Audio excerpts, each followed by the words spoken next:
v novem okolju nekako težko začeti, ker človek ne ve, kaj je motiv, da se ljudje zberejo na predstavitvi, ampak vendarle tale knjiga je zelo drobna. Zanj smo imeli predstavitev, še dva kolega sta bila. Balažic je eno tako knjigo naredil takole po debelini. Potem je kolega Prunk pa pol manjšo po debelini. Ampak potem je na koncu kolega Prunk rekel, saj Prešernove poezije so bile tudi zelo tanke, ne. Pa edina knjiga, ki je Prešeren napisal in ena najbolj odmevnih knjig na Slovenskem, če ne celo najbolj odmevna.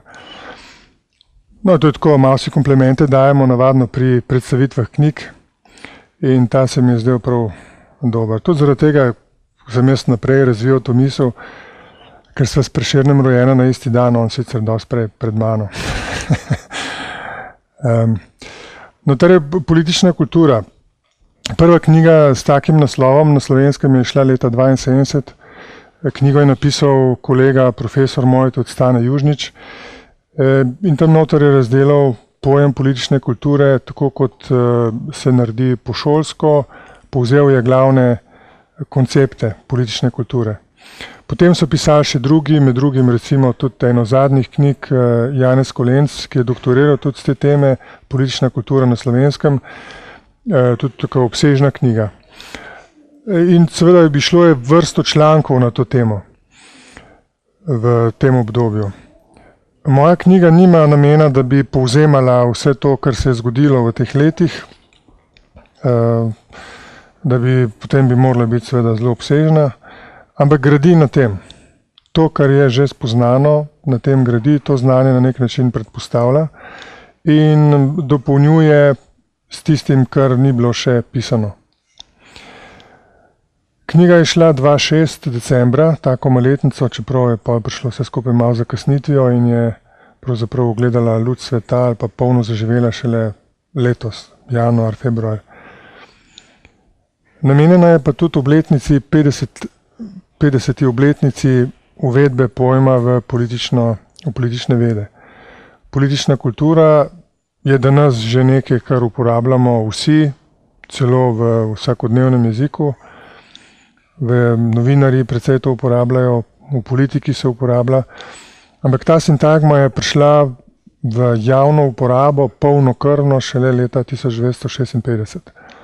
Takrat je Gabriel Elmont, ameriški politolog, uvedel neko klasifikacijo političnih sistemov in uporabil politično kulturo kot kriterij za razlikovanje političnih sistemov.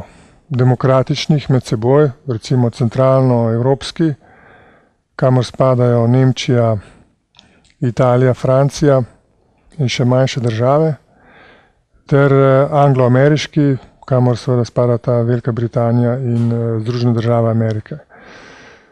Za britansko-ameriški model je smatral, da je to najboljša demokracija, zaradi tega, ker ima homogeno politično kulturo. Ljudje nekako delujejo bolj homogeno, ko pridejo na teren politike, medtem ko na terenu politike v kontinentalno-evropskem delu ljudje delujejo zelo heterogeno ali pa bistveno bolj heterogeno, ker je politična kultura segmentirana. Se pravi, v Veliki Britaniji in Združenih državah Amerike ni tako močnega segmenta, recimo luteranstva, ni tako močnega segmenta katolicizma, socializma, socialističnega bloka in liberalizma. Ampak so te meje veliko bolj zabrisane. Torej, to je glede teh letnic, zakaj je knjiga izšla točno na ta dan, v tem letu. S politično kulturo se ukvarjam že kar precej časa, tako da to gre za neka spoznanja, ki so bile v tem obdobju nekako izčiščena. Leta kaj je bilo to, 91 sem doktoriral in izdal knjigo z naslovom Pluralizem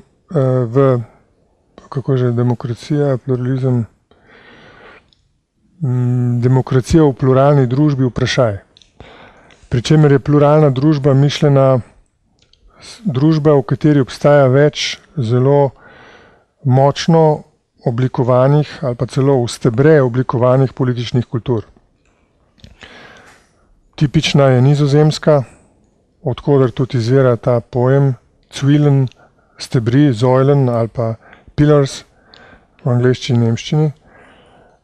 Torej, da je družba organizirana v politične kulture, ki so med sabo postavljene kot stebri. Če vzamemo tole. Obstaja en steber, ki se mu reče katoliška politična kultura, ki vsebuje vrtce, prostočasne dejavnosti, katoliške šole, katoliške srednje šole, katoliške univerze. In potem katoliško stranko, katoliški sindikat. Nekdo, ki je rojen v katoliški blok, se tudi druži s katoličani in hodi v šolo s katoličani, se zaposli s katoličani in tako naprej. In se potem tudi poroči, ima otroke in tako se zadeva reproducira. Nizozemska do leta 1966 je funkcionirala zelo trdo na tak način. Potem je na Nizozemskem bil zelo močan tudi liberalen blok, socialistični blok in luteranski blok. Vsi organizirani podobno, vendar ne tako zelo močno. Katoliški blok je od vseh blokov najmočneje organiziran, ker ima tudi najdaljšo tradicijo. Katoliški bloki so se na evropskih tleh začeli organizirati zlasti močno po letu 1815 in še močneje po letu 1848. Se pravi, zmeraj, ko je vladarjeva reforma odvzela del moči katoliški cerkvi v posamezni državi. Takrat so katoličani organizirali svoje življenje, ljudi, vernike, v posebne organizacije, ki so jih oni imenovali geta. Imeli so namen, da znotraj te strukture vzdržujejo mejo, črto, ločnico v odnosu do druge družbe, da se ne bi sekularizacija oziroma razreligioznjenje ali pa dekatolizacija dogajala tako hitro, kot se je takrat zdelo, da je to mogoče. Torej, na ta način so vzdrževali tisto klimo in strukturo, ki so jo prej vzdrževali, ko so bili močneje na oblasti. In ker je ta blok bil zelo močno organiziran, je na nek način prisilil tudi vse druge nastopajoče konkurente politične, da se podobno organizirajo. Tako je recimo nastal zlasti močan socialistični blok z zelo močnimi sindikati in raznimi delavskimi organizacijami in potem nazadnje tudi z močno socialistično stranko. No, zdaj, ključni problem, ki se ga zastavlja Lehmbruch, je, kako zagotoviti stabilno demokracijo v takih družbah, kjer so si posamezniki, pripadniki posameznih političnih kultur tako zelo sovražni. Namreč biti pripadnik katoliškega bloka je bilo za socialistični blok ali za liberalni blok, to je tudi nekaj, kar smo recimo izkusili v slovenski zgodovini, kjer je šlo za te močne kulturne boje. Se pravi, to je bilo nekaj, kar je označevalo sovražnika. Na ravni torej vsakodnevnega življenja je šlo za veliko stopnjo sovraštva. Še marsikje gre. Vidimo recimo na primeru gradnje džamije. Džamija pomeni, da nastopa sovražnik, vstopa sovražnik tu na naše ozemlje. In to ozemlje katoliški blok brani, kot bi ga brani vojska. V Avstriji recimo celo govorijo o lagerjih, torej katoliški blok organiziran kot lager, se pravi vojaška terminologija, Gre za vojaško organizacijo. To samo zato, da vidimo, da to, kar se tle pri nas dogaja, ni nič nekaj, kar bi bilo v nekem smislu nenaravno ali pa nekaj, kar se ne bi dogajalo tudi drugje po Evropi. Da je to vrstna politična kultura, to vrstna segmentacija do te mere zajedena v posameznike, zlasti v ta najbolj radikalni del, da se zelo militantno obnašajo. Zdaj torej, kako v teh razmerah zagotoviti, da bo demokracija kolikor toliko stabilna? Rešitev, ki so jo našle te države, zlasti v povojnem obdobju, nekatere pa že v predvojnem, je velika koalicija. Velika koalicija v tem primeru pomeni, da če imamo takole 3 stebre, imamo 3 stebre, velika koalicija pomeni, da točno tele vrhovi sodelujejo in vzpostavljajo stabilnost na ravni države. Torej vsak blok, posamezniki se lahko prepoznajo v svojem vodstvu in zato tudi državo sprejmejo kot svojo, se lahko z njo identificirajo. Če ne bi videli svojega predstavnika v vrhu države, potem ne bi sprejeli te države kot svoje.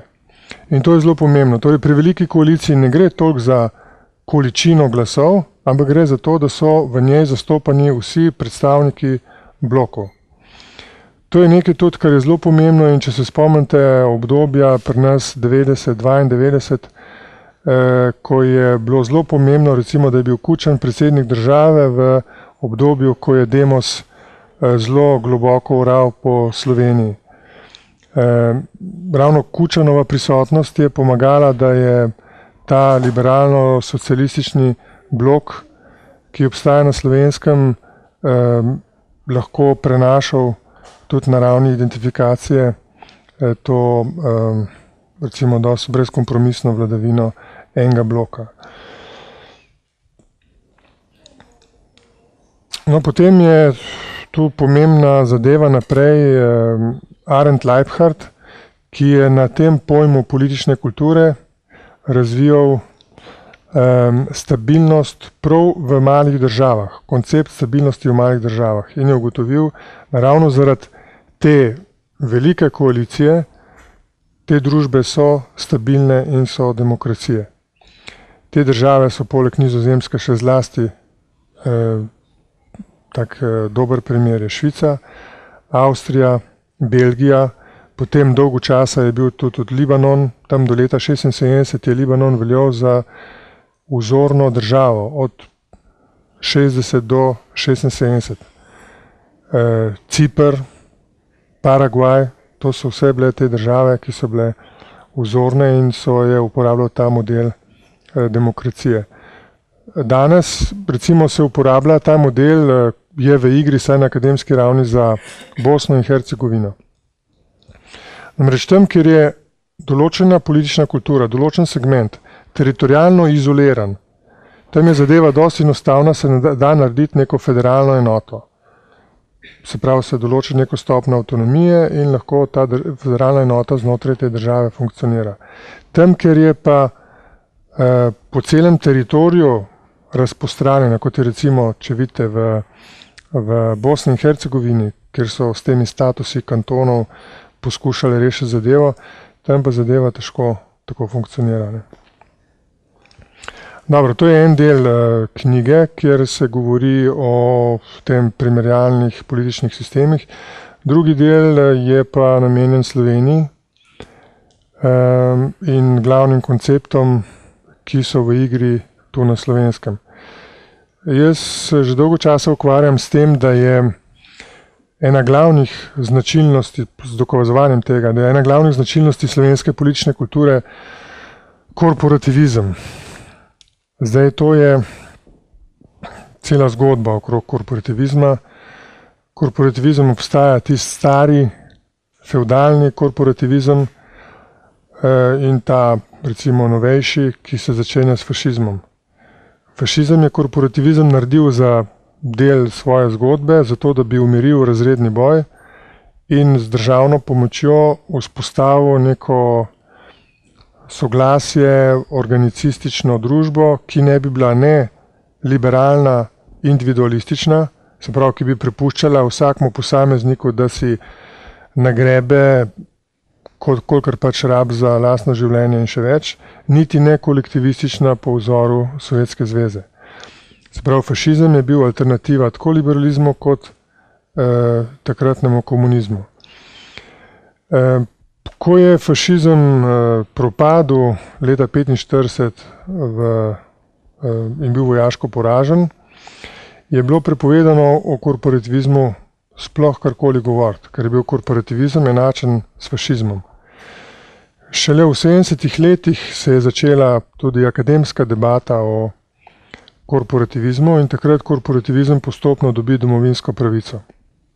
Jaz sem leta 1991 predaval v Italiji eni skupini, ki je pripadala radikalni stranki, in sem tudi govoril o tem novem korporativizmu in bi me malo ven vrgel. Ko sem omenjal v pozitivnem smislu korporativizem, no potem so me eni branili tam, da vendarle govorim o opisovanju situacije, ne pa o tem, da bi se za to bistveno zavzemal. No, tudi na Slovenskem je ta korporativizem zelo močan. Kaj to pomeni? To pomeni, da so naše glavne predstave o politiki, o tem, kako urejati skupno življenje, organicistične. Se pravi, mi ne gradimo na posamezniku kot atomu, neodvisnem od drugih, ampak gradimo na skupnosti. Gradimo na tem, da je recimo nacija, narod, ena organska enota, kjer ima vsak svojo vlogo in je bistveno, da ta celota preživi. Torej, celotno politično življenje na Slovenskem se vrti okrog ohranjanja naroda. Zato tudi tle imam Ruplov citat, da vsi ti, ki se ukvarjajo z literaturo in ohranjanjem slovenskega jezika kot najbolj očitnega dokaza tega, da narod obstaja in živi, ta komunicira s samim vrhom slovenske politike. No, kot vidite, Ruplov ni bilo to zadosti, ampak je moral potem iti še direktno v sam vrh slovenske politike, takoj, ko smo prišli do osamosvojene države. Torej, ta problem je ključen in ta tudi v glavnem določa politično kulturo na Slovenskem. Torej, tisti, ki se hoče na Slovenskem ukvarjati s politiko, mora imeti občutek za ta naš poseben položaj, kjer je treba najprej ohranjati nacionalno in narodovo identiteto.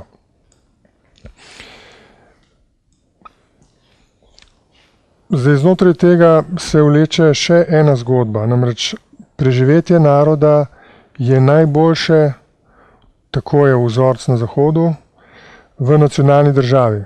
Torej, narod, ki se organizira v državo in postane nacija, ima s tem vsa potrebna politična orodja, da zaščiti svoj interes. Torej, da ni odvisen samo od nekega velikega naroda, znotraj katerega si lahko zagotovi neko avtonomijo, ampak najlažje živi, utrjuje svojo identiteto, če ima svojo nacionalno državo. Na Slovenskem smo nacionalno državo naskočili že leta 1918, brez večjega uspeha. Končali smo kot banovina znotraj centralizirane države, ki je bila za povrh vsega še kraljevina. Torej, od cesarstva k kraljevini.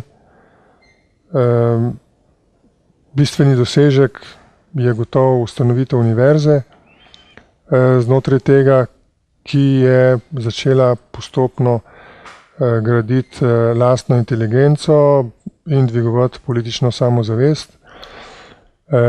In druga zadeva, močne politične stranke, seveda invalidne na nek način, ampak vendarle začeli smo živeti svoje samostojno politično življenje.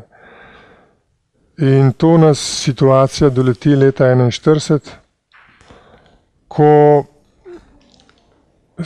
tu komunistična partija nastopi s programom nacije, se pravi, treba je iti pri izgradnji državotvornosti in države naprej in druge stranke, ki so se kmalu pokazale kot manjšinske, brez podpore, ki so gradile v enem delu na protifašizmu, teh je bilo manj, se pravi v tem delu med Osvobodilno fronto, ki je bil za nacionalno državo in proti fašizmu, en del, ki so bili protifašisti, pa niso bili za izgradnjo nacionalne države, so hoteli ohraniti tako situacijo, kot je bila, in en del, ki je bil proti nacionalni državi in je med drugim tudi zato šel v paktirane z nacisti in okupatorji.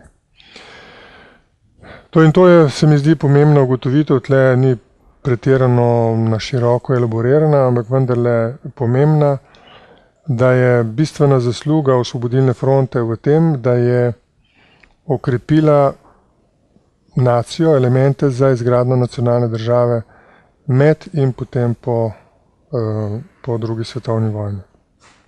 Ta zgodba se seveda nadaljuje bolj polnokrvno po letu 90, zlasti pa leta 91 z razglasitvijo neodvisne samostojne Republike Slovenije. Torej ta zgodba glede naroda še enkrat je tista, ki je za politično kulturo na Slovenskem zelo pomembna. Druga zgodba pa izhaja iz tega, kar sem prej govoril, namreč ta delitev. Mi smo imeli do prve svetovne vojne samo en močan blok, katoliški blok. Vse, kar ni spadalo v katoliški blok, ni bilo bistveno močno organizirano kot blok, bilo je pa v segmentih organizirano. Recimo močni sindikati, bolj ali manj pod vodstvom socialdemokracije ali pa še bolj komunistične partije, en del liberalcev, ki se je navezoval z Beogradom in videl v neki močni državi tudi možnost za razvoj podjetništva. In to je bilo pravzaprav v grobem vse. Močen socialistični blok se je oblikoval šele v obdobju 45 do 90. In leto 90 nastopimo z dvema močnima blokoma, katoliškim in socialističnim. In tu dobimo zdaj dva močna stebra, ki se tudi politično organizirata. Recimo, če pogledamo leto 90, en močnih kriterijev za delitev političnih strank je ravno pripadnost oziroma nepripadnost katoliški cerkvi oziroma drugemu bloku. Vi se spomnite, bile sta vsaj dve liberalni stranki, ena v enem bloku, ena v drugem. Bile sta dve zeleni stranki, ena v enem bloku, ena v drugem. Dve penzionistični stranki, upokojenski, ena v drugem, ena v drugem. Dve socialdemokraciji, ena v katoliškem bloku, ena v socialističnem.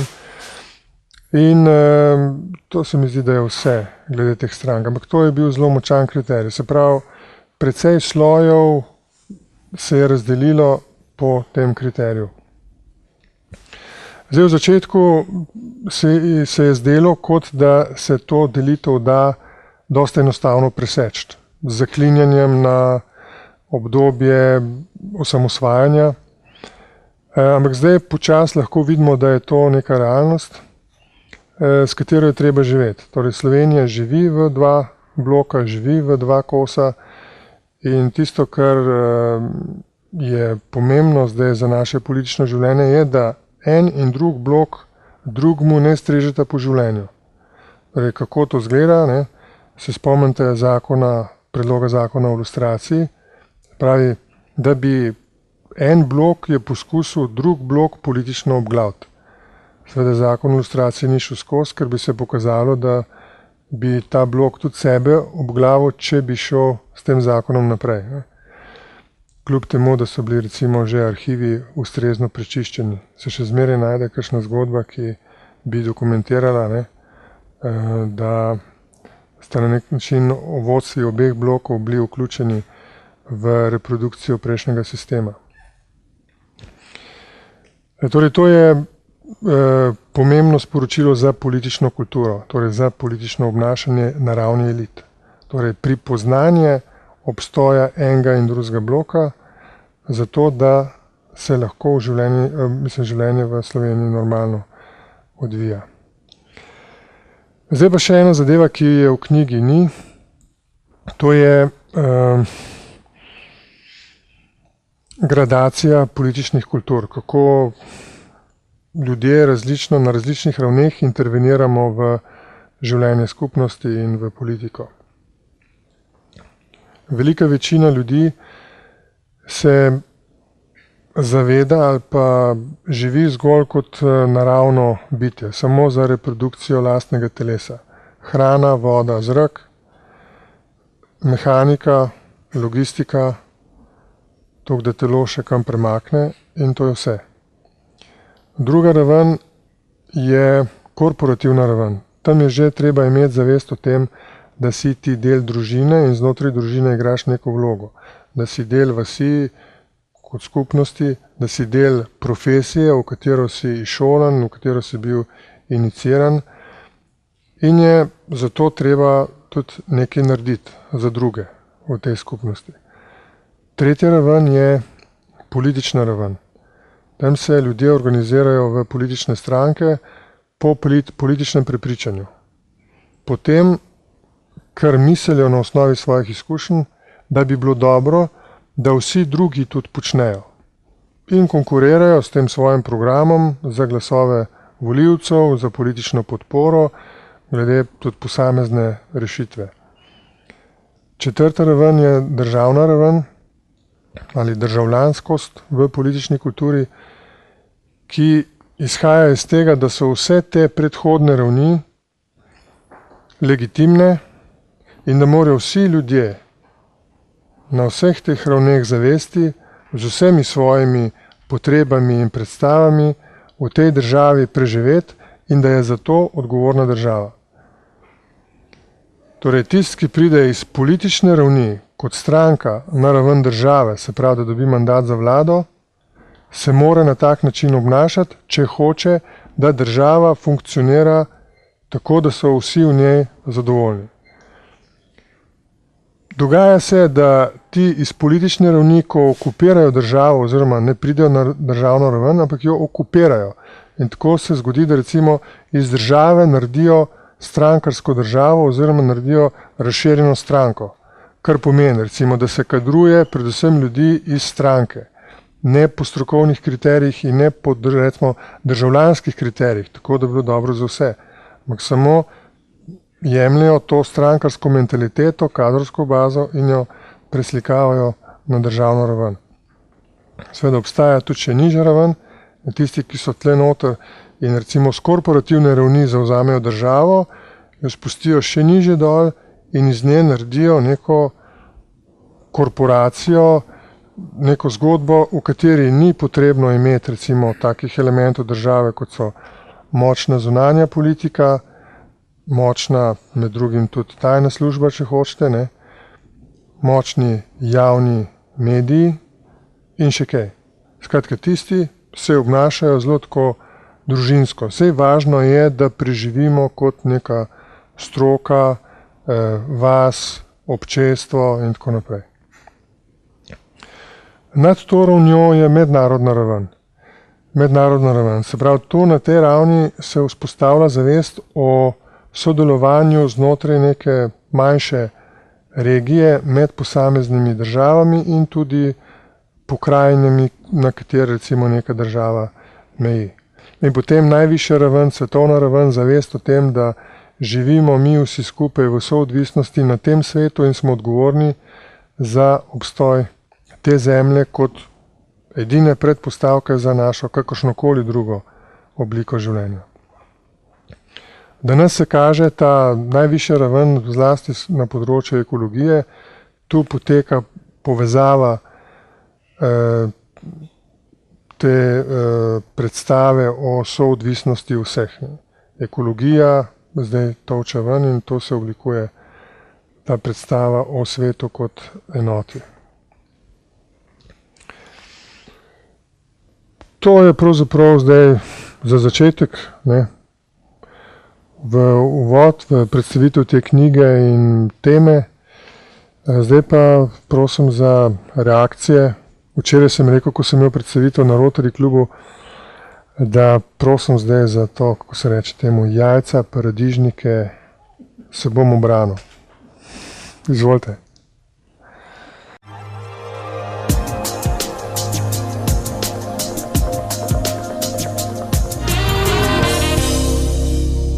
Pravi, da smo šli iz slabega, iz korporativnega, iz gradualizma, ki ga je gradil Drnovšek, pa potem v nekaj časa tudi Rop, še na slabše, da je, kot si že, oziroma ste povedal malo prej, neka stranka okupirala oblast in tisto, kar je bilo obsojeno leta 2004 in pred zadnjimi parlamentarnimi volitvami, je zdaj še v večjem obsegu nastalo.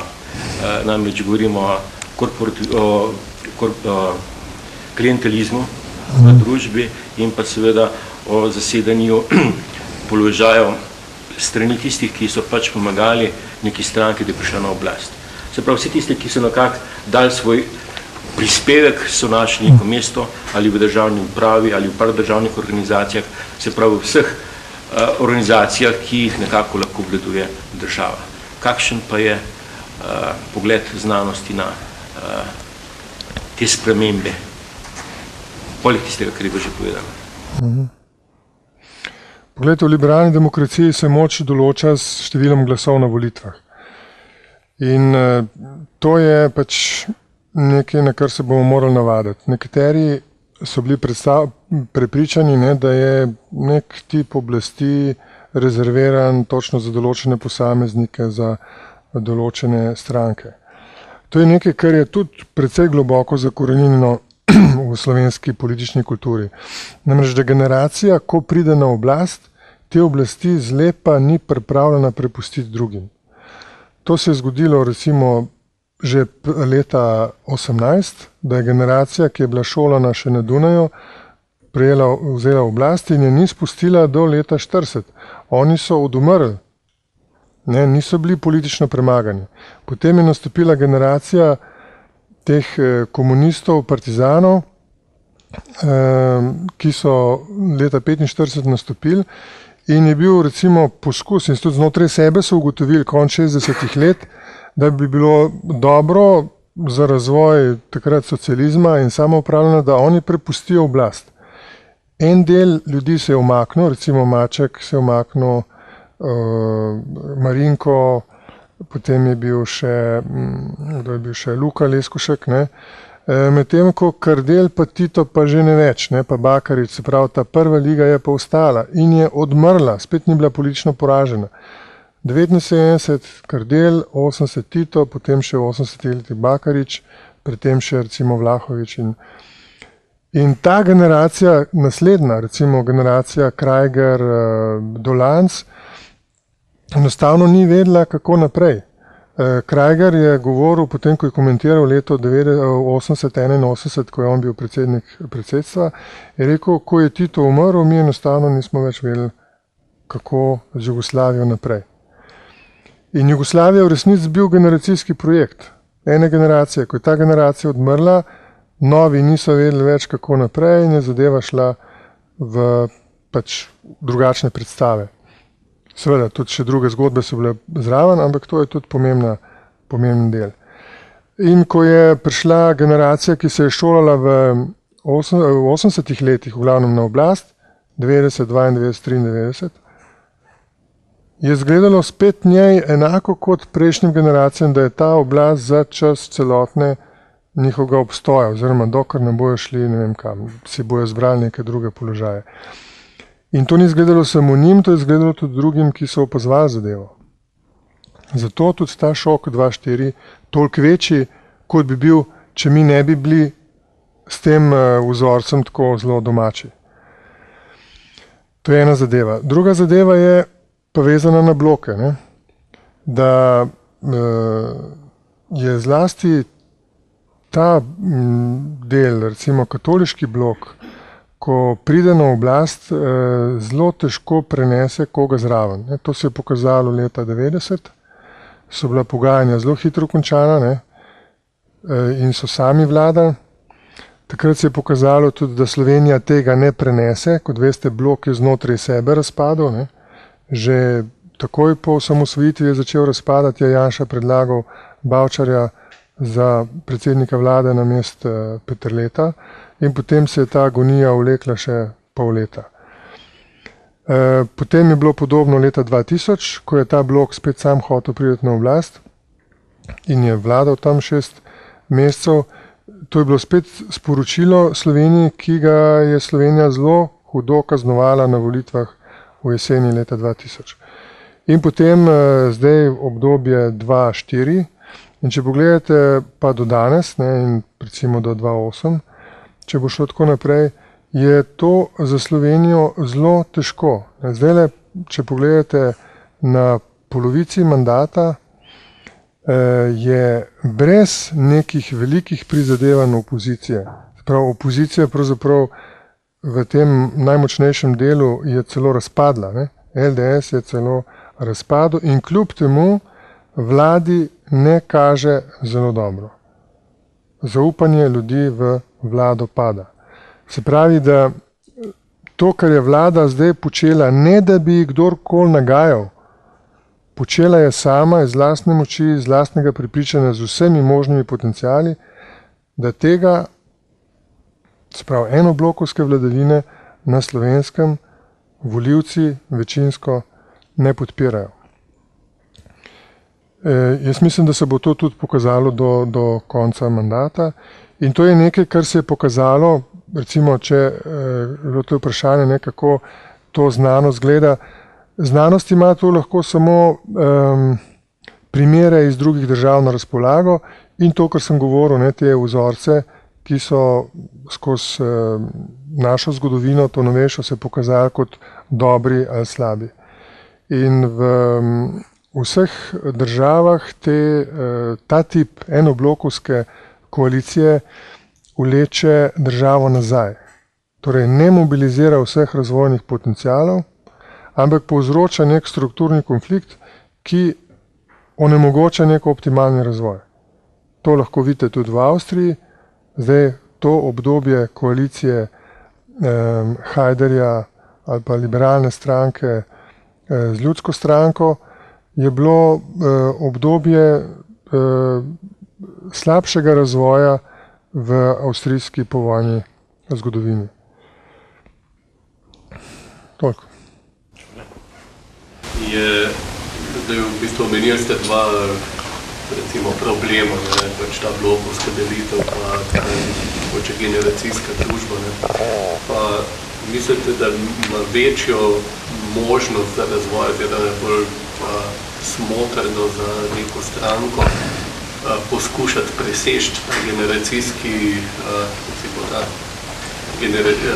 generacijsko razslojenost, upokojitev samosvojitelje, ali poskušati z tem povezovanjem med bloki, kot so je deklarativno neke stranke poskušali zares, pravzaprav noben uspel. Kaj je večja priložnost?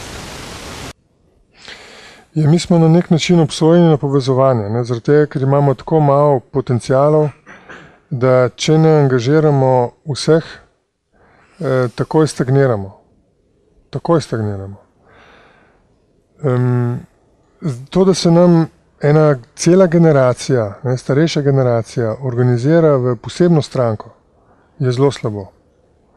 Zelo slabo zaradi tega, ker institucionaliziramo nezaupanje starejše generacije v mlajšo. Pomembno je za razvoj neke politične skupnosti, recimo če vzamemo Slovenije, da mlajša generacija zna poskrbeti za starejšo in da starejša zaupa, da bo mlajša to tudi naredila. Ne pa, da se posebej politično organizira, ker mlajši ne zaupa in ve, da mora sama poskrbeti zase. In to tudi ni nekaj novega. To ni nekaj novega. To je, če se spomnite onih kmetskih slik, sin očeta do praga, oče sina čez prag. To so te zgodbe, ki jih tle na Slovenskem kar lepo gojimo. Tako da ni čudno, da je Slovenija ena redkih držav, ki ima sorazmerno močno stranko upokojencev. To izhaja iz tega nekega nezaupanja v mlajše generacije. Zdaj, kako upeljevati zmeraj nove generacije v politični proces, je seveda stvar nekih strategij, ki bi jih morali razviti znotraj strank, pa jih ne razvijajo. Tam pride neka generacija, recimo če vzamemo LDS, mladi ljudje, stari tam od 30 pa do 40 let, so prišli na oblast leta 90, postopno 92 še bolj potem na vlado in oni so zaprli ves prostor mlajšim. Odkar se dogaja stabilizacija političnega sistema, je prostor za tiste, ki ne znajo, ki komaj vstopajo v politično življenje, dosti bolj zaprt, kot je bil recimo leta 90. In zato bi morale stranke imeti nek mehanizem za vključevanje teh ljudi. Ti podmladki so verjetno premalo, ker če se ti v podmladku izkažeš, se navadno izkažeš kot opozicija starejši stranki. Izkaže se na nekih segmentih, ko oponiraš nekim pomembnim odločitvam. Recimo tisti, ki so se izkazali v boju proti članstvu Slovenije v NATO, imajo zdaj problem. Ker je NATO bil na referendumu sprejet kot neka dobra odločitev, množično podprta odločitev. Mi smo člani NATO, tako da tisti, ki so se politično profilirali kot proti natovci, težko zdaj jih mi prepoznamo kot ta prave voditelje te države. To je samo en primer. Se pravi, da radikalizem kot način uveljavljanja mladih ni dober. Je pa bil recimo v tem obdobju edini. Kako se iti to dolgo šolo političnega dela, da ti postopno rasteš na raven enega recimo nacionalnega voditelja ali pa katerokoli raven vzamemo, je pa nekaj, kar je v obdobju tranzicije, ko smo vsi zelo pohitrili potrebo po rasti svoje kariere, je nekaj, na kar mladina težko čaka. In tu smo v nekih težavah, da so pričakovanja velika, se pravi vsak, ki vstopi v politiko, bi že bil takoj predsednik vlade ali najmanj minister, nima pa potrebne kilometrine, potrebnih izkušenj za to, da bi to delo lahko dobro upravljal. Tako da se bo verjetno dogajalo na Slovenskem, da se bo tudi ta garnitura politične elite bistveno starala, da bo potreba seveda marsikaj narediti, da ne bo prišlo do radikalizacije mladine, ki bo hotela tudi sebe videti v politiki prek svojih predstavnikov. Torej bo to treba še narediti. Mislim, da se v politični kulturi kaže tudi pravzaprav borba za oblast. Ali pa obratno, da borbo za oblast oblikuje kulturo. Namreč ta borba za oblast je zelo različno ostra. Recimo, nekateri se sprašuje, zakaj je Tito včasih bil na oblasti. A veste, zakaj je bil? Ker je računal, če oblast je zgovin, lahko zgovin tudi glavo. In za Kardela verjetno to isto velja. Tako je. Zdaj, tako lahko oblikuje borbo za oblast tudi politično kulturo. Zdaj ne vem, a bi v tem smislu govorili lahko tudi o politični nekulturi. Torej, bi se tu pojavljali, pa nastopajo nekje elementi, ki bi označevali kot politično nekulturo. Ja. Ko govorimo o politični kulturi, seveda tle zraven paše tudi nekultura. Ne? Kultura je zmeraj, pa pojmi so mišljeni. Ja. Lejte, v tej rabi se politična kultura uporablja dejansko samo za označevanje nas, ki smo kulturni, in zmerjanje unih, ki niso kulturni. Ne? Ampak, če hočemo biti korektni, se pravi, gledati z tega državljanskega stališča, je treba videti v vsakem obnašanju ljudi, v vseh načinih mišljenja, v vseh formah delovanja kulturo. Se pravi nekaj, s čimer ljudje izražajo svojo predstavo o tem, kaj je prav za skupnost, kako si oni stvar predstavljajo. Nekaj nam gre na živce, ampak tudi to, kar nekdo počne, je kulturno.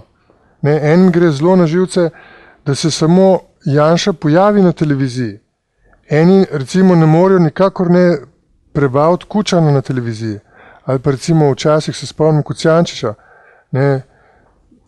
kar ošpice so dobili. Ampak to je seveda izraz tega netolerance, ampak netoleranca je sestavina politične kulture. So pač eni netolerantni, eni ne prenesejo, eni pa prenesemo več. Torej, to, čemur se reče nekultura, je seveda sestavina kulture. In se strinjam tudi s tem, kar ste rekel, da je za raven politične kulture bistveni element obvladovanje političnega, tega polja političnega. Se pravi, polje političnega, tudi kot to, kar ste vi rekel, politični boj. Če je politični boj zelo zaostren, potem bo nam vidno, kot da je politična kultura padla. Zakaj? Zaradi tega, ker ko je zadeva zaostrena, ljudje začnejo uporabljati vsa možna sredstva. Ne nazadnje, taka situacija lahko pripelje do vojne. Se uporabi orožje in se streže po življenju. Malo pred tem se recimo uporablja kakšne druge zadeve, časopis ali pa kakšna taka priročna sredstva, da se človeka malo tepe ali pa rine izpred mikrofona. Se spomnim, ko je predsednik Bučar rino kolega Potrča izpred mikrofona tam leta 92. Ko ga ni pustil, da bi govoril več, je kar prišel dol in ga zrinil stran. To so vsi ti znaki, ki jih mi lahko vidimo kot nekultura ali pa padec politične kulture. Ampak zakaj do tega pride? Zaradi nasičenosti situacije, zaradi intenzitete politične bitke. Takrat, ko je nekdo zelo močno in trdno v sedlu in mu nobeden zaradi tega, ker priznava to nadmoč, ne oponira. Takrat zgleda, da je zadeva gladka in smo vsi lepo kulturni in prijazni. Takrat, ko se situacija zaostri, takrat pa eskalira nekultura. Zato je recimo obdobje predvolilnih bojev pokaz tega, kar narod premore na področju v narekovajih nekulture. Obdobje po volitvah je pa praviloma obdobje iskanja konsenza, soglasij, ko vsak prešteva, kaj je dobil in na osnovi tega pride na ustrezne organe, se pogovarjati o tem, kako se da to spraviti v neko koalicijo ali neka sodelovanja. Pri zadnjih lokalnih volitvah, nisem še razčistil zakaj, ampak so se politične stranke še in še močno angažirale na lokalnem nivoju. Mislim, da mnogo bolj kot na vseh bivših zadevah. Ni mi jasno, je bila to politika, ki so jim ugle druge razne, ali je bilo to zaradi tega, ker so tisti, ki so bili že na državnem nivoju na oblasti v tem času zadnjih lokalnih volitev, dobesedno narekovali tak pristop na lokalnem nivoju, ali so se vse stranke odločile, da prenesijo ta strankarski boj tudi v lokalni, v lokalni, na samo lokalno samoupravo, ker je pa to moje osebno mnenje, da nam v občinah se je zelo težko ukvarjati zelo, bi rekel, s to resnično strankarsko politiko, ampak da smo večkrat vpeti bolj v zadovoljevanje tistih naših življenjskih potreb in da nam dostkrat bi to skoraj negativno delovalo. Ali da nam bi škodovalo, da bi najdeli potem sploh konsens in šli k pravemu cilju naprej. To vprašanje se sam pri sebi nisem mogel razčistiti, pa me zanima tudi, kako zdaj ocenjujejo stranke, ali je bilo to sploh racionalno dejanje, ker vsaj nekatere sredine ali veliko sredin je pokazalo, da ima te, bom rekel, politike z višjega nivoja, ki se je vseljevala na ta lokalni nivo, da niso potrdile za glasovi. Se je to celo Ljubljana pokazala. Pa še kar veliko sredin s temi tako zvanimi listami in nestrankarski, vaše mnenje. Ker tudi vaša stranka, jaz vas lepo poznam bolj kot ideologa, ne kot predsednika, to mi je kolega povedal, vaše stranke, ste se morali verjetno v tem odločati in ste bili tudi močno posodni. To govorim ne kot negativno, ampak bolj teoretično.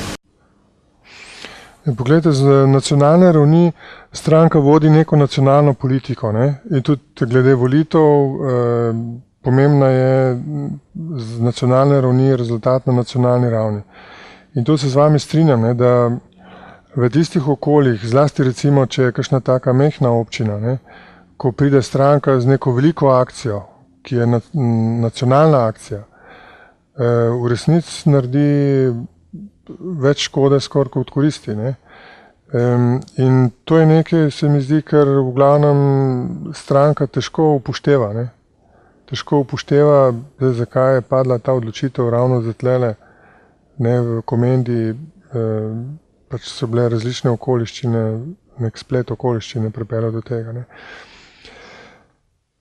Drugač pa to je nek problem, ne, ker stranke so narejene so neko nacionalno orodje. Ne. Zato je recimo tudi po vsej Evropi, po celem svetu, ne samo na Slovenskem, za lokalno raven in za evropsko raven stranke ne uspejo mobilizirati dosti volivcev, ampak samo za nacionalno raven, ker so narejene za nacionalno raven, celotna mašinerija je narejena za nacionalno raven, logika stranke je narejena za nacionalno raven. Zdaj pa, kako se iti politiko na lokalni ravni, tle bi seveda lahko razvili drugačne mehanizme, eni rastejo kar sami od sebe, se pravi neki neodvisni kandidati, neodvisne liste, ampak to je potem bolj ali manj okupirano strani določenih strank. Kako dejansko vzpostaviti neko od nacionalne ravni neodvisno, samostojno življenje neke lokalne skupnosti, kot skupnosti, ki se potem ne preko strank, ampak direktno navezuje na recimo zdaj pokrajine, potem pa na državno raven, ko je vendarle na nek način zmeraj tudi ta lokalna raven vezana posredno ali pa celo neposredno preko svojega človeka, ki je izvoljen, ne, je poslanec tudi tega področja, ne, gor. In to je ta problem, se pravi, kako uskladiti neko strankarsko demokracijo, ki danes velja na nacionalni ravni za edino možno demokracijo, z lokalno demokracijo, ki ne prenese strank. To je evidentno, ne, da lokalna raven ne prenese strank, ker so delitve, se pravi strankarsko življenje po eni strani prenaša realne neke razlike v politični prostor, po drugi strani jih pa tudi še hkrati umetno združuje. Lokalna raven je premehna za umetno vzdrževanje teh razlik. In tisti, ki se to gre na lokalni ravni, tisti škodi celotni skupnosti. Enostavno se tega zdržati ne da. Tako da vse nacionalne ravni morajo to upoštevati, ne, ko organizirajo mrežo stranke in ko mogoče dajo kakšne sugestije o tem, kako naj se kdo ravna v svetu ali pa kot župan. To enostavno se mi zdi, da občina ne prenese. Ne. Recimo tudi evropske stranke na podoben način ravnajo z nacionalnimi strankami. Ne. Evropske stranke pustijo nacionalne stranke, da same vodijo volilno kampanjo. Ne. Tudi ko gre recimo za evropske volitve. Kaj šele, da bi se vtikale v nacionalne volitve, da ne govorimo, da bi se evropske stranke vtikale v lokalne volitve. Ne. To bi bilo pa res nekaj, kar enostavno ne bi zmogel noben adekvatno presoditi in dobro voditi. Ne.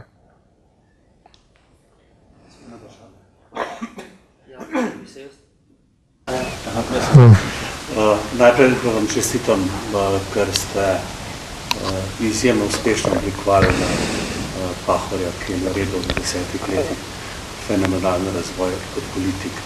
To ne pomeni, da se z vsako stvar z njim strinja. Ampak se mi zdi, da je kot politik najbolj kultiviran. Da ga to kultiviran, da v tej Sloveniji nimamo časa, da je tako še kar preveč. Ne? Ampak mene zanima druga zadeva, v politični kulturi stranke pokrijejo vse mogoče smerije, ki jih vsaka zase naredi. Tu ni nobena stranka imuna. Merim predvsem na izjemno koruptivnost vseh politikov. Pa jih poznam z leve, skrajno desne, sredine, jih je predvsem. Kako ocenjujete to, da znotraj stranke recimo ne pride do teh razčiščevanj, ker to se vendar lahko čisti stranka. Izbruhne lahko potem tudi mlajše, drugačne. Ampak ne, na teh okopih seveda ostane do smrti, kot ste vi to rekli. Mislim, v kontekstu te politične kulture ali ne kulture, kot je gospod omenil. Nismo pa imuni. In drugo vprašanje, jaz se vas zastopil, da Slovenska smo se obsojili na v bistvu simbiozno vladanje dveh polov. In osebno mislim, da če se bo to dogajalo, to, kar ne na koncu tudi se vidi ta težnja in Janše in Pahorja, da težita skupaj, smo po svoji naravi očitno Slovenci taki, da jim tudi pustimo 100 let vlada. Sem da je mir to, da nimamo kakšnih velikih pretresov. Ali je mogoče, sploh pa tako majhni deželi, vladati seveda demokratično in z eno vsej približno spodobno mero politične kulture. Prebral sem pred časom, ne vem, enega sociologa, ki je rekel, da država, kjer ima manj kot 20 milijonov ljudi, ki jih je pa kar nekaj v Evropi, ni sposobna biti demokratična država, ker je klientelizem. Vse te stvari. Ja, prvo vprašanje in drugo se precej povezujeta. Tle je problem ravni zavesti, ljudi, ki se ukvarjajo s politiko. Če prihajajo ljudje v politiko zaradi tega, ker niso uspeli nikjer drugje in jih življenje naplavi v politiko, zato ker imajo enega političnega botra, kot se temu reče, in potem delajo zanga in delajo zanga neke stvari, ki jih on sam ne sme, in tako naprej se zgradi nek grozd, ki se mu reče klientela, ki je treba potem servisirati, za katero skrbi recimo nekdo iz politike, pa nekdo iz gospodarstva, pa še kdo iz medijev, in se to nabere par ljudi, ki se tukaj pase. To je mimogrede potem zraven še korupcija in celotna politika se potem zreducira na koeksistiranje teh posameznih, recimo, grupacij, centrov moči. Drugega tolerirajo in pride do tega, da enostavno očiščenja ni možno, ker kdo pa bo, če rečemo tisto Kristusovo, pa naj vrže kamen najprej tisti, ki je čist. To je to. Tako, ja, in ker so te zgodbe lahko na nek način tako povezane, potem je to lahko problem. Zdaj, jaz vidim rešitev edino v tem, da se počas postopno, in zato sem recimo tudi jaz, včeraj me je nekdo vprašal na oni predstavitvi, kaj pa ti tam delaš, se to so ja same barabe. Jaz sem šel tja glih zaradi tega, da bi pokazal, da se da, in z ambicijo seveda, da bi prišlo do strukturne spremembe, ki bi rekrutirala drug tip ljudi. Torej ne tist, ki ni uspel nikjer, ampak tist, ki so že uspeli vse posod in imajo to kredibilnost, da lahko delajo zdaj s temi slovenskimi zadevami naprej in jo peljejo skozi Evropo v svet. Ne pa, da se mi ubadamo z nekimi drobnjakarskimi bitkami med sabo, da iz tega davka, kakor ga ljudem poberemo, razdelimo med te grozde. Jaz mislim, da je to možno, da je tle za dost enega znanja in ljudi, ki imajo dost razvito etično držo, da bi se to dalo narediti. Eni so že bili taki v politiki, pa so iz tega šli, ker niso mogli zdržati. Ne? Tudi mlajši, tudi moja generacija, pa še kakšen ne. Tako da se mi zdi, da tle je neka struktura ljudi, ki so na razpolago, ljudi tega tipa. Mi imamo razvite institucije, ki se jih da uporabiti za ta namen, se pravi, da se zaščiti to vrsten politični projekt. In imamo tudi toliko zdravo utrjeno demokracijo in toliko izkušenj, da ljudje lahko začutijo in se odločijo za eno tako alternativo.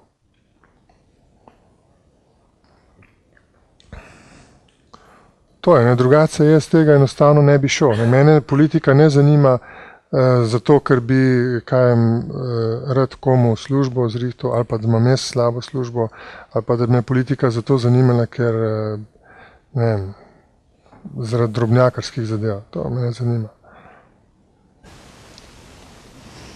Mene pa dve zadevi motita na nacionalnem nivoju, pa bi prosila za vaše mnenje, ne samo dve zadevi, ampak bi za dve zadevi vas vprašala za mnenje in komentar.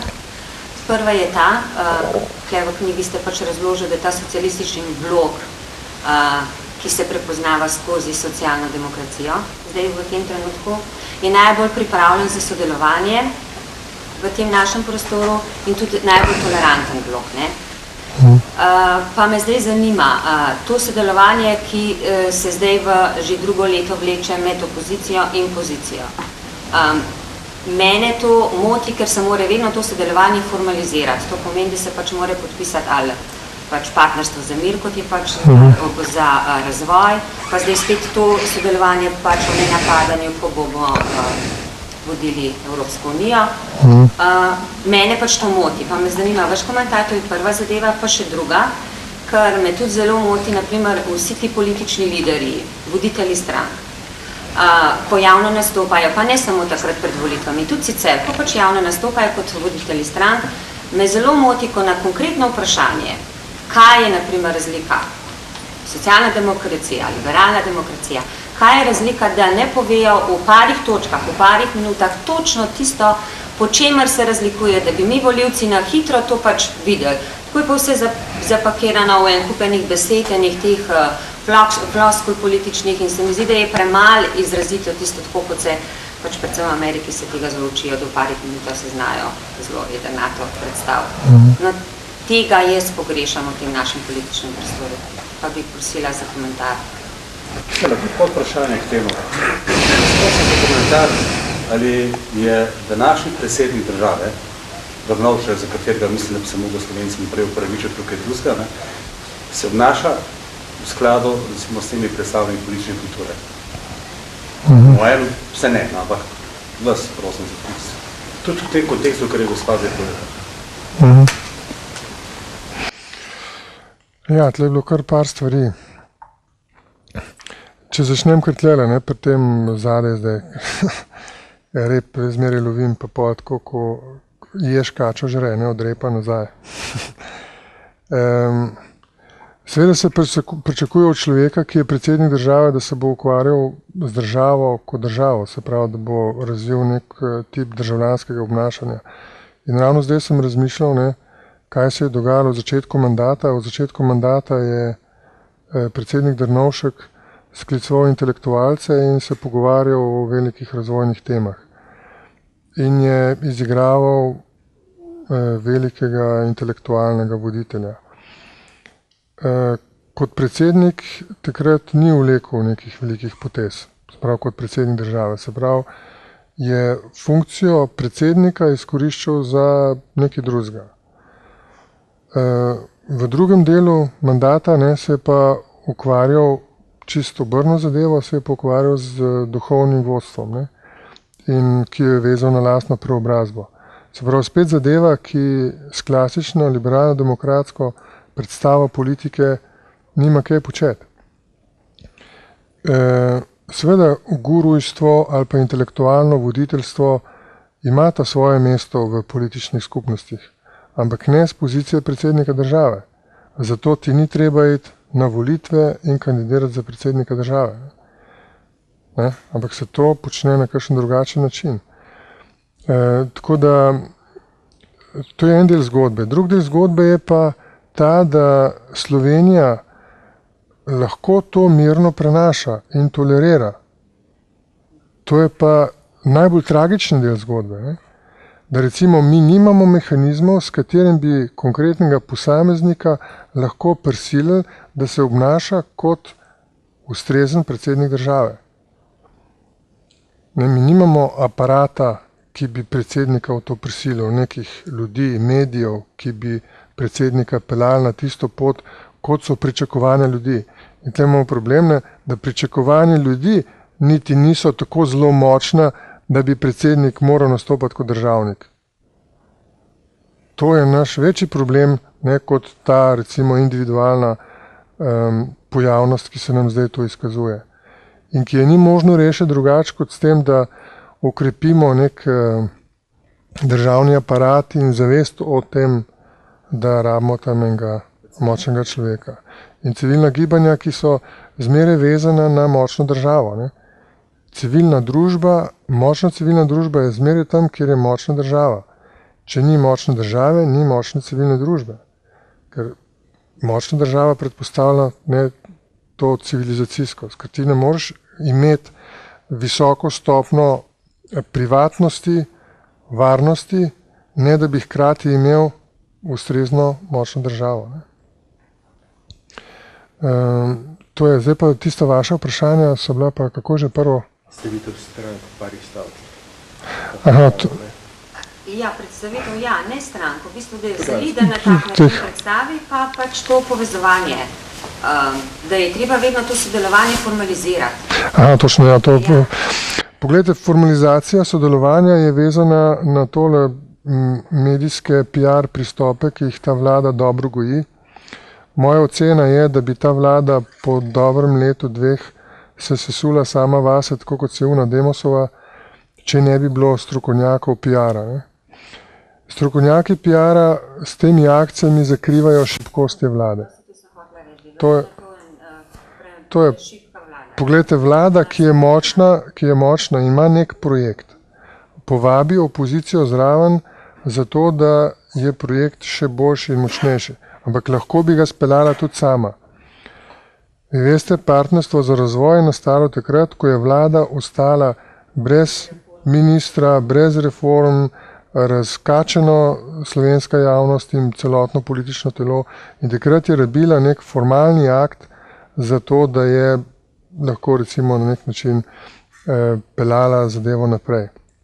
Se pravi, brez neke politične ideje, kako voditi politični proces, s idejo PR-a, se pravi, kako delati z javnostmi, ne, je zadevo peljala. Zdaj, ker seveda v državnem zboru ni konsenza za to, da bi bile predčasne volitve, ne, in predčasne volitve je težko pred enim letom bilo speljati, se pravi, v državnem zboru dobiti za to soglasje, je bilo treba nekako poskrbeti, da ta zadeva vendarle gre naprej. Ravno tako zdaj v tem primeru, ko gre za predsednikovanje Evropske unije, ni običaj tudi v drugih državah, da bi se podpisoval kakšen dokument. To se naredi nek gentleman agreement, ljudje drugemu zaupajo, saj so vendarle od tega odvisni, služijo isti državi in to bi v resnici zadoščalo. Če bi vlada imela resen namen, ne, povabiti opozicijo zraven, zato da bi projekt bil uspešen, potem bi opozicijske ljudi ali pa že samo tiste, ki niso v opoziciji, pa so samo strokovnjaki, pa na nek način spadajo v drug blok po predstavi vlade. Če bi samo njih angažirala, ki so neodvisni strokovnjaki, bi to že bil zadost dober znak, da ima dober namen in bi recimo lahko opozicijska stranka vsaka to vrstno zadevo podprla. To pa gre seveda spet za neki igrokaz, ki se bojim, da bo enako kot on, brez neke vsebine, brez neke volje, da se z tega kaj naredi. In seveda to prikazovati na tem, seveda tle strategija vlade ta, ne, da po eni strani pokaže, kako je zelo kooperativna in po drugi strani, da vsako nasprotovanje temu sporazumu uporabi za to, da so tisti, ki ne bojo temu pristopili, proti uspešni zgodbi, proti uspešnemu končanju predsednikovanja, na kar pa seveda nobena stranka ne more pristati.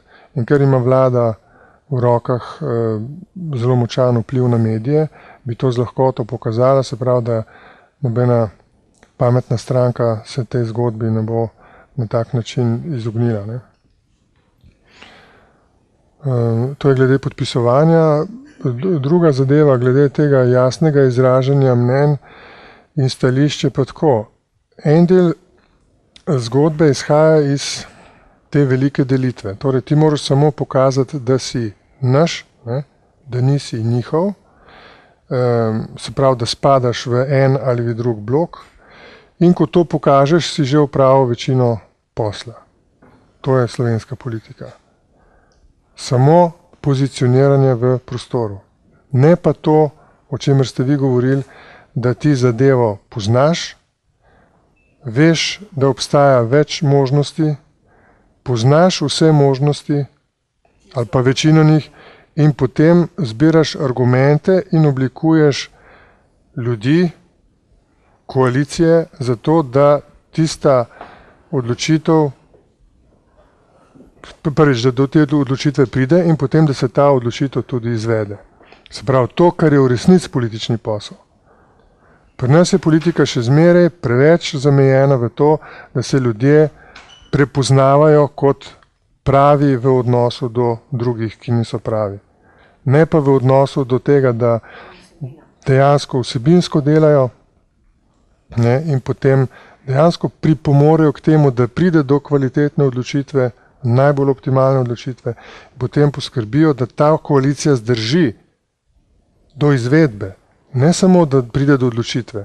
Pri nas se pogosto dogaja, da nekako že spravijo skupaj neko odločitev, celo zakon, ne, poglejte, recimo zakon je šel celo na referendumu skozi, zakon o RTV-ju, in zdajle po letu in pol imenujejo urednika tretjega programa. Ne. Se pravi, tista koalicija, ki je spravila ta zakon v življenje in tretji program in zmanjšanje naročnine in zboljšanje programa, do zdajle ni pokazala nič. Ne, se pravi, da ti zakon, ki so ga ljudje podprli, ne, z neko minimalno večino, ampak vendar ne, ni uspel mobilizirati večine do hitre izvedbe. In to je seveda pomembno pri politiki. Torej, ti ljudje, ki ne delajo na tak način, ki ne znajo delati na tak način, seveda tudi ne morejo glede tega imeti jasnih stališč. Ne, jih tudi ne morejo povedati. Mi jih lahko pošljemo vse po vrst na tečaj to vrstne komunikacije. Samo če ne znajo delati na tak način, potem jim tudi ne, to vrstna komunikacija nič ne pomaga.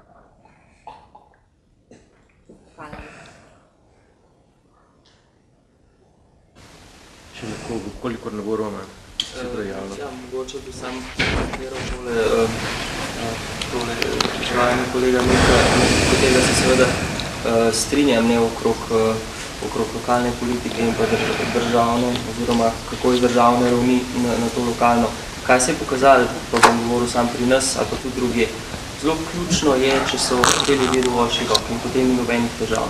To pomeni, da če je imela s veliko pomočjo pravo roko tudi centralne, potem z lokalno ravnjo pravzaprav in pa z delovanjem pri tem občinski zadevi ni težav. Zato, ker so ljudje vedo, zakaj gre, večino morajo biti to ljudje, ko so dovolj široki. To pravzaprav je profesor, moj kolega Igor, že vse odgovoril. Zato sem mogoče mislil se so na delu glasu. Je pa dejstvo, da se pač te politike ne moramo izogniti, ne, z vseh teh pravzaprav segmentov od leve do desne, ne, in tudi kvazi in vseh raznih list. Tako da tukaj jaz sploh ne vidim težav, ne, če res gre za neko resno resen pristop do tega, ne, da želiš pač v kraju nekaj, v tem lokalnem nekaj narediti. Ne. In povsod tam, kjer se je tako zadeva zapeljala, zadeve izgledajo zelo v redu in ne kot strankarska polica. To je pač moje zapažanje in imamo še kar srečo s tem. To je še ena zadeva znamo, ne? Pa mesta velika, Ljubljana, pa čist neki drugega kot nas ali pa država. V Ljubljani je bila situacija taka, zelo poenostavil mojem pogled. Če bi, da so vse stranke seveda stvari zavrhurile, tako sem jaz podobno obnašal vsa ta leta, ne? Ampak če bi zdaj imeli Opico kot kandidata, bi jo prej volili kot pa kjerkoli stranka vsega človeka. Zelo banaliziram, ampak dejstvo je, da ljudje niso hoteli več teh videti. To je pa mesta, recimo, kjer so pa do konca stvari pripeljali v propad. No, to, kar je rekel kolega, poglejte, se mi zdi zelo dobra zadeva, ne? Ker če bi mi vzpostavili mehanizem, da se mora nekdo dokazati v lokalni skupnosti, recimo v občini, najprej, predno gre v stranko in da bi stranka rekrutirala ljudi s to širino, ki poznajo neko celovito življenje v skupnosti. Potem pa šele v stranko, ki je sicer politično bolj profilirana, ampak s to izkušnjo. Ne pa, da se dogaja, da pridejo ljudje v občino preko stranke, ne? Ali pa celo, da grejo na republiško raven samo kot strankari, brez izkušnje te lokalne ravni, kjer je treba imeti v predstavi, ne, vse te razlike, ki jo neposredno najbolj na lokalni ravni doživiš. Ne.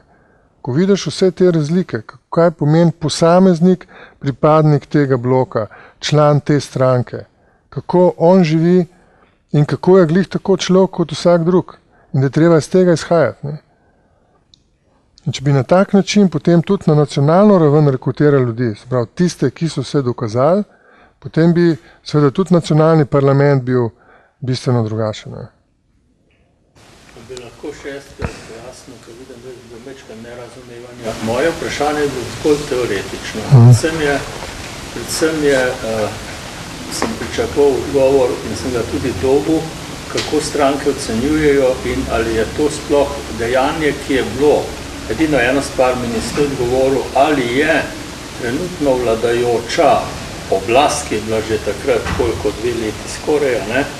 Ali je pravzaprav diktirala tudi ostalim strankam, ki mogoče ne bi šle tako intenzivno opozicijske na lokalni nivo, ker moj dojem je bil, da so vladajoče stranke nazrle z vseh jumbo plakatov, ampak jaz sem zelo svobodno razmišljajoč človek in sem vedel, da nikoli več te ljudi ne bomo videli. Čeprav smo takrat videli celotne ekipe državnih zborov na teh plakatih, a ne?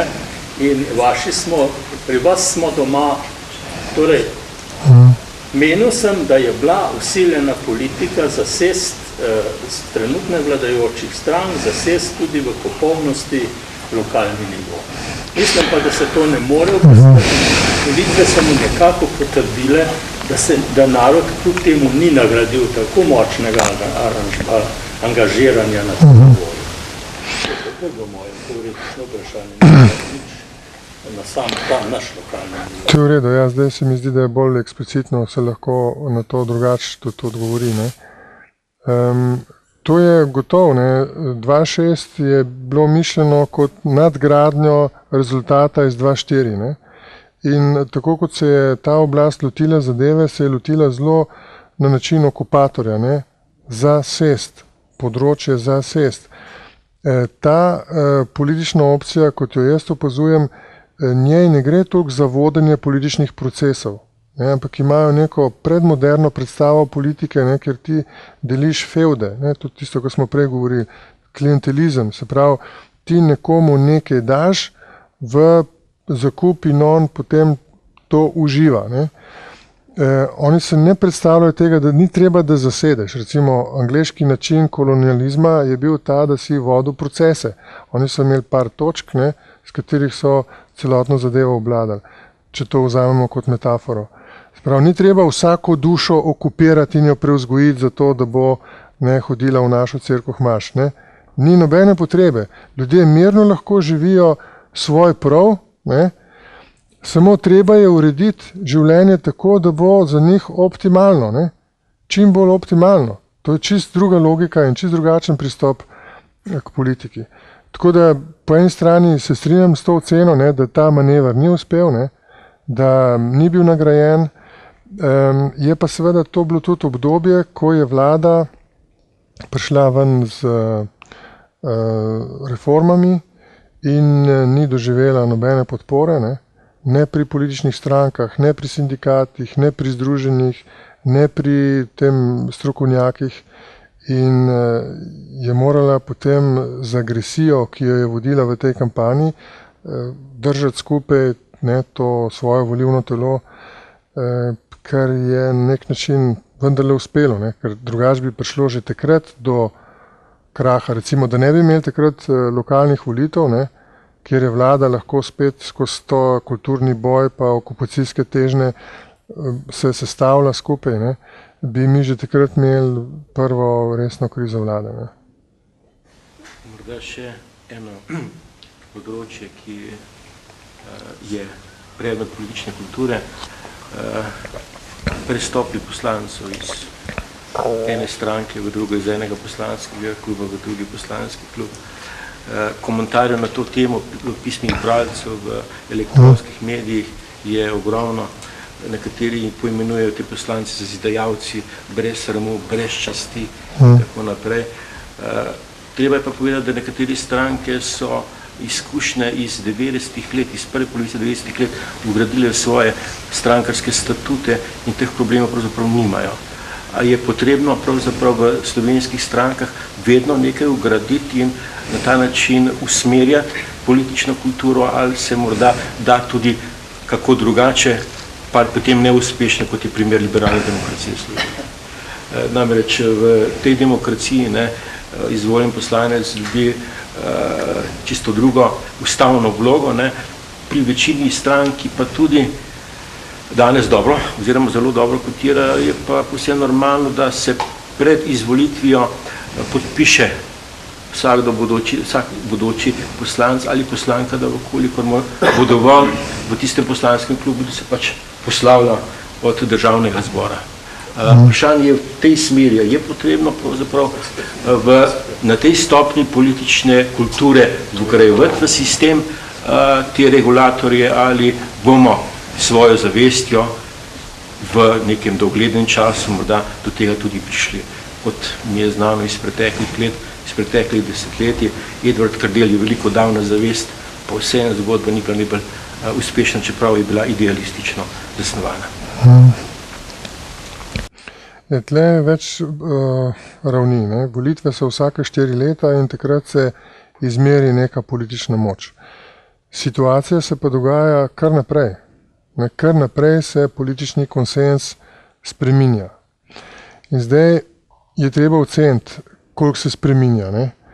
Ali se to spremeni samo za posameznika, ne? Recimo ženi ni več všeč, da si v tej stranki, ker je tam slaba družba, pa zahteva, da prestopiš, ali se bo pa ločila, recimo, ne. Ali pa kakšne take banalne zgodbe, recimo, zakaj greš. Ali pa obratno, ne, recimo, možu ni več všeč, kakorkoli. Ja. Se pravi, lahko izhaja čisto iz nekega lokalnega okolja, nekega posebne situacije posameznika, in to je na nek način za razumeti in zadeva ne vpliva bistveno potem tudi na politično dimenzijo, ne, nima. To, za kar mislim, da je šlo pa zdaj, ne, gre pa za strateško tektonsko spremembo, ki jo lahko vidimo ne samo na Slovenskem, ampak tudi v svetu. Od leta, recimo 78, 79, ko je v svetu zavladal potem v 79 s Thatcherjevo tudi formalno neoliberalizem in je vladal do Busha do recimo leta 2006, ne, do kongresnih volitev 2006. Kongresne volitve 2006 pomenijo blazen premik v Kongres Združenih držav Amerike. Bush izgubi večino in cel politični konsens se premika v, recimo bi rekel, demokratsko smer, če merimo po evropskih kriterijih, v smer socialdemokracije. Ne bomo več vzpostavili situacije pred letom 1978, bo treba vzeti v zakup to obdobje neoliberalizma, ki je zdaj vladalo, ampak v vsakem primeru jaz mislim, da je končan nek cikl, ki je vladal 30 let, podobno kot je bil leta 1978 končan cikl, ki je vladal od leta 1945. Sprav, ko je bila socialdemokracija in socialna država kot model v premoči in kdor je hotel karkoli narediti v politiki od leta 1945 do 1978, se je moral zauzemati za socialno državo. Od leta 1978 naprej, vsak je hotel preživeti v politiki, se je moral zauzemati za trg, privatizacijo, razgradnjo socialne države. To obdobje se mi zdi, da se je zdaj končalo, se končuje, tle so neki indici na vseh teh ravneh, recimo lahko vidite v Franciji, ženska resna kandidatka za predsednico države, ampak to ženska, moški, to ne pomeni samo, veste, da gre za spol. To pomeni čist drugačen pogled na politiko, ne? Čist drugačne teme so v spredju, drugačna retorika, čist drugačen premik političnega konsenza. Ženska vlada v Nemčiji, socialdemokrati niso toliko izgubili, kot je izgledalo, ne, na zadnjih volitvah, se pravi, Merklova ni močna desničarka, ampak je zelo šibka. Dogaja se zdaj, da se celo CDU-jevci prestopajo v vrste SDP-ja, se pravi, da ta konsens vendarle tudi tam se premika po teh kategorijah, bi rekel, v levo. Tudi zmaga Olke oziroma te koalicije v Italiji, v Avstriji, zmaga socialdemokracije, Madžari tudi, edino recimo Poljaki so šli zelo v desno, ampak vendarle ta trend lahko očitamo. In v tem kontekstu, če pogledamo pristop tehle poslancev LDS-a, se mi zdi, da kaže na to, ker vendarle, če pogledamo, Rop ni bil navaden poslanc, ne? Ni kar tako nekdo. Je bil predsednik vlade, rastel je celotno slovensko osamosvojitvijo od leta 90 je v politiki, ravno tako Lavtižarjeva, Beblerjeva, ne? Še od leta 86 v politiki in tako naprej. Skratka, to niso kar eni navadni ljudje. Se pravi, njihove ocene so tudi podobne, kot so te moje. Se pravi, da gre za strukturno spremembo. In ta odločitev njihova je posledica tudi tega, da mi ne moramo zdaj imeti predčasnih volitev. Ker tisto, kar bi bilo treba recimo narediti pri tektonskih spremembah, je, da gremo v predčasne volitve in se spet ponovno preštejemo. Kakšna je politična moč? Zdaj, ali je to dobro za državo in za politični sistem? To je vprašanje. To morajo oceniti predvsem ti, ki vodijo vlado, ki vodijo državo, ki imajo zdaj mandat. Lahko bi se recimo odločili tudi za to, da preden konča, oziroma da ob teh premikih grejo še enkrat vprašati volilno telo, ali so res oni ta pravi nosilci legitimnosti za to, da vodijo to veliko zgodbo, ki se reče predsednikovanje Evropske unije in da pripeljejo Slovenijo potem tudi ali v večjo ali pa v manjšo stopnjo prepoznavnosti kot dobre države, ne kot slabe. Ne. Tako da to so tle velike zgodbe, ne. Tako da ne gre samo za premike ali pa neke premisleke posameznikov. Zdaj, z tega stališča je pa zmeraj vprašanje morale, ne. Ko gledamo, kako morajo oni, ki so bili izvoljeni na neki drugi listi, zdaj pristopiti na to stran. Ampak to vprašanje morale je seveda zmeraj pri vsakem poslancu. Kako mora nek poslanec, ki je izvoljen na listi socialdemokracije, recimo, ne glasovati o nečem, kar je bilo stališče predsedstva. Ne, kako mora nek poslanec SDS-a ne podpreti stališče, ki ga je podprla večina v stranki. To so pa itak zgodbe, ki so stalne. Ne? To so itak stalne zgodbe in ki so pa vezane bolj na neko politično zavezo kot na moralno situacijo. Se pravi, če poslanec oceni, da za njegovo politično pozicijo neko glasovanje ni dobro, da se je stranka odločila v nasprotju s tem, kar on meni za svoje politično preživetje, da je dobro, takrat nastopi ta problem. Komu je on zavezan? Ali lastni politični oceni ali politični oceni stranke? Zdaj, tle se vsak poslanec lahko sklicuje na ustavo, kjer piše, da je poslanec zavezan lastni vesti. Je pa za obstoj strankarske demokracije to lahko problematično. Ne? V nekaterih primerih je to lahko problematično, zlasti ko gre za ključna glasovanja. Se pravi, če bi se vsi poslanci, ko se glasuje o vladi ali pa o zaupnici vladi ali pa o zaupnici temu onemu ministru, se sklicoval na lastno vest, pa rekel se, meni gre pa tudi malo na živce, ne? Takrat bi imeli opravka zelo nemoralnimi ljudmi. Ne? Čeprav bi se sklicovali takrat na moralno pravico, da vsak sam glasuje. Ker zakaj? Njihova prva dolžnost je, da skrbijo, da ta država funkcionira. Oni so zato dobili mandat. Ne? Predvsem zato, da ta država funkcionira in da funkcionira čim boljš. Če niso tega sposobni upraviti, takrat je pa boljš, da poberejo šila in kopita. Ne? To bi ta odgovor, ki je mogoče malo posreden, ne? Ni toliko neposreden, ampak je tle za upoštevati več kriterijev. Ne? Najlažji je ta, ki ga je recimo ena od strank prijavila, ne? Da to so pa izdajalci in bi mogli vračati mandat. To je pač ena od možnih rešitev. To je bila ena od možnih rešitev. Lahko bi jo mogoče celo spravili v zakonodajo, ampak bi jo morali pa vezati potem tudi na predčasne volitve. Ne?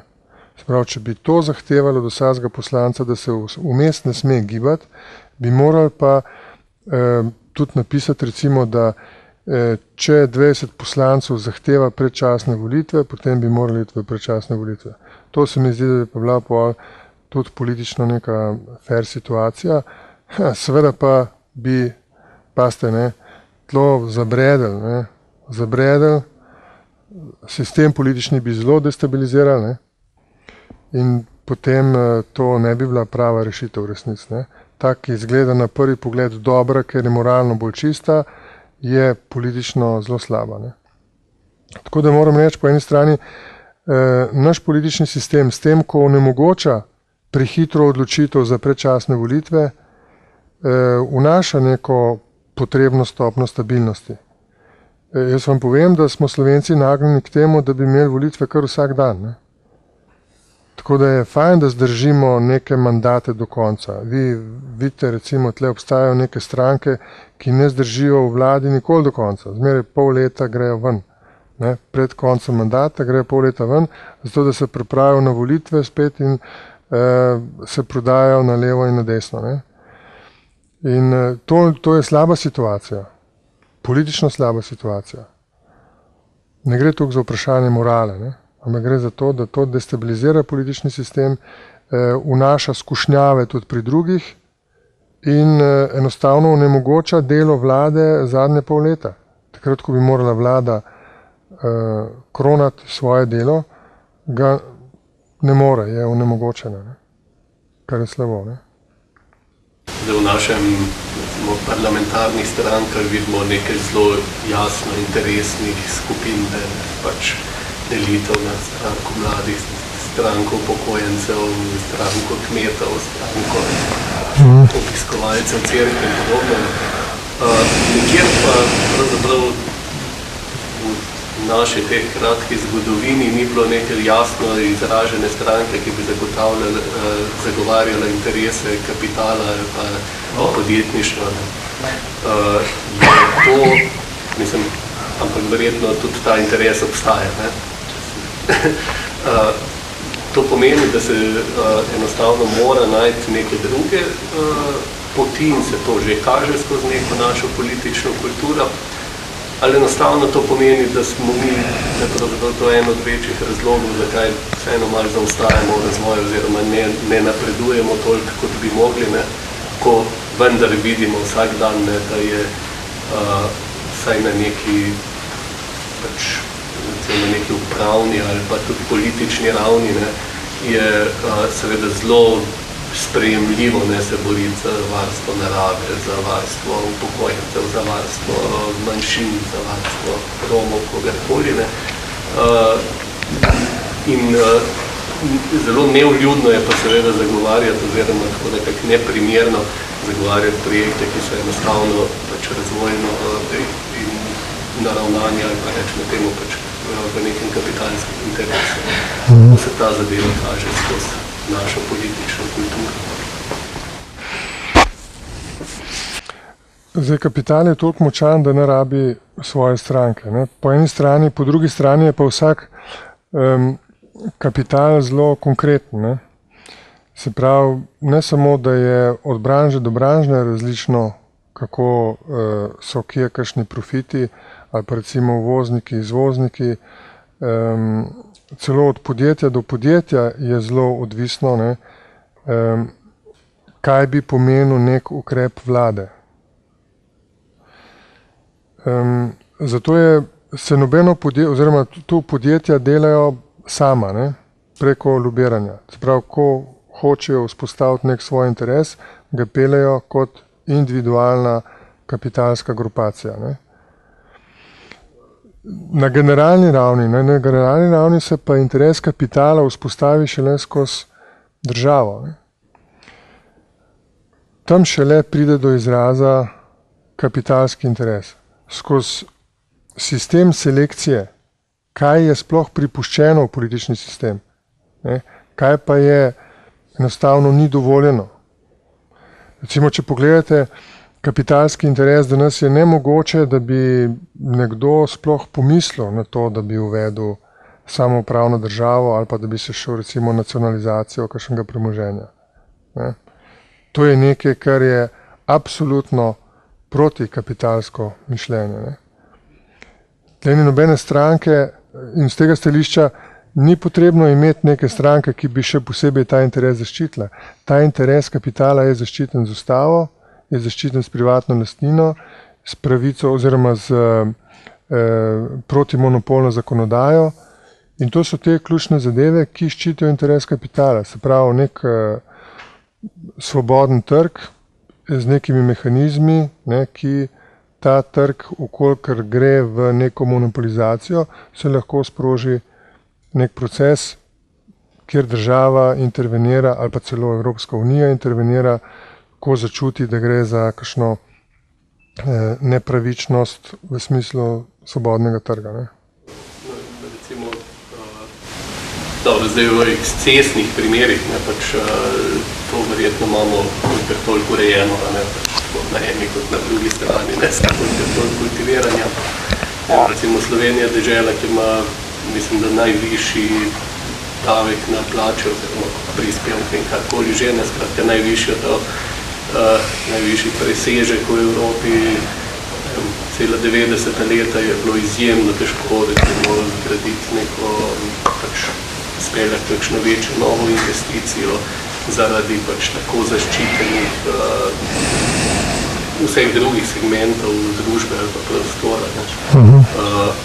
A je mogoče vseeno to, ne, da enostavno ta segment manjka, ne, ker vedno gledamo kot ta interes kapitala, ne ta, kot ste rekli, ne, parcialni interes, pa mogoče tudi taki klientelistični in napol koruptivni, ne, ampak na splošnem nivoju pa pravzaprav gospodarstvo v Sloveniji nima prav zelo dobrih pogojev za razvoj. Ima enostavno težje pogoje kot kakšna druga država. Ne. Ja, to je zdaj vprašanje, kaj razumemo pod pogoji. Ne.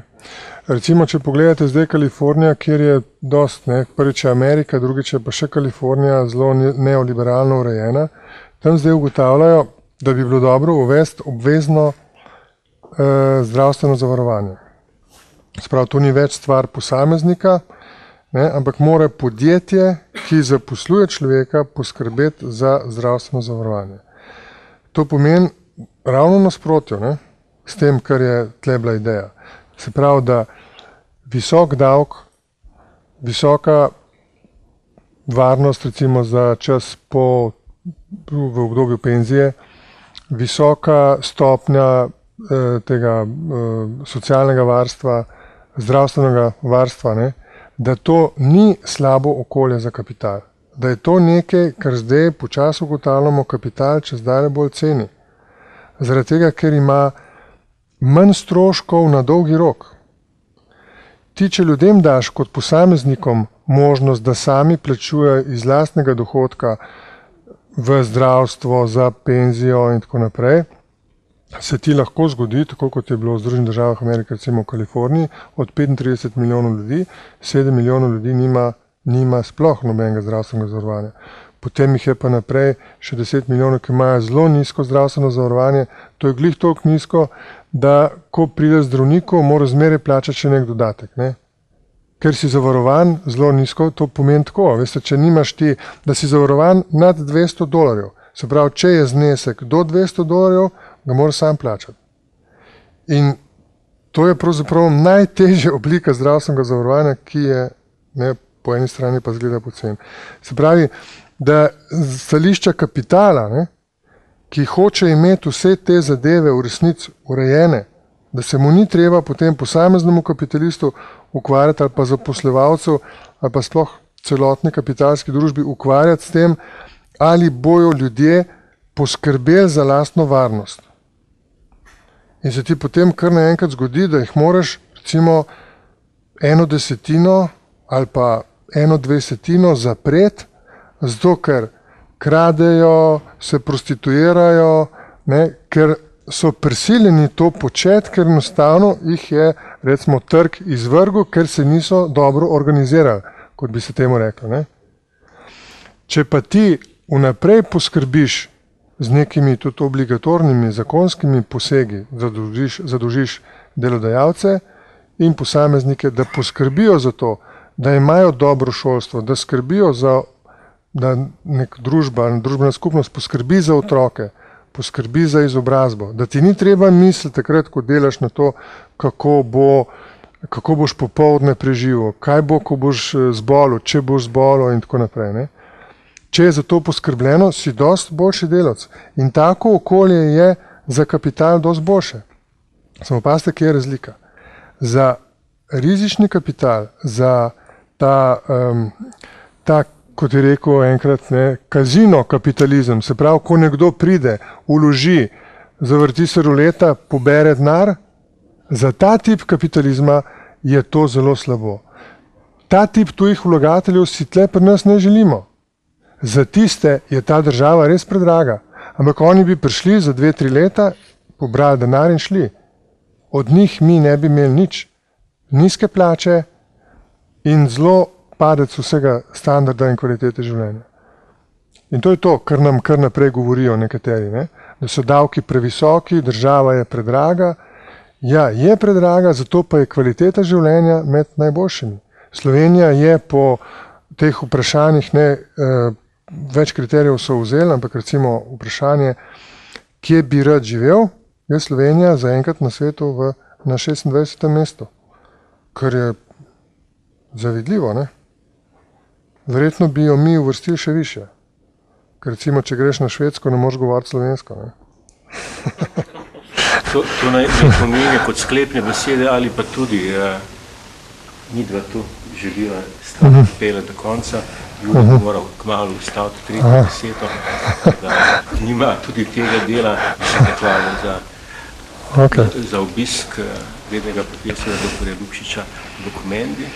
Mislim, da smo v sploščenem pogovoru nekaj besed rekli o politični kulturi, da smo povprašali tisto, kar nas je težilo in pa na tisto, kar tudi sami že znamo odgovoriti, pa vendar smo želeli potrditev strani znanosti in pa gospoda, ki na tem področju nekaj v Sloveniji velja.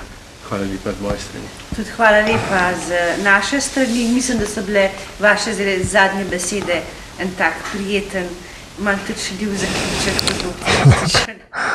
Ok, hvala tudi vam. Bravo.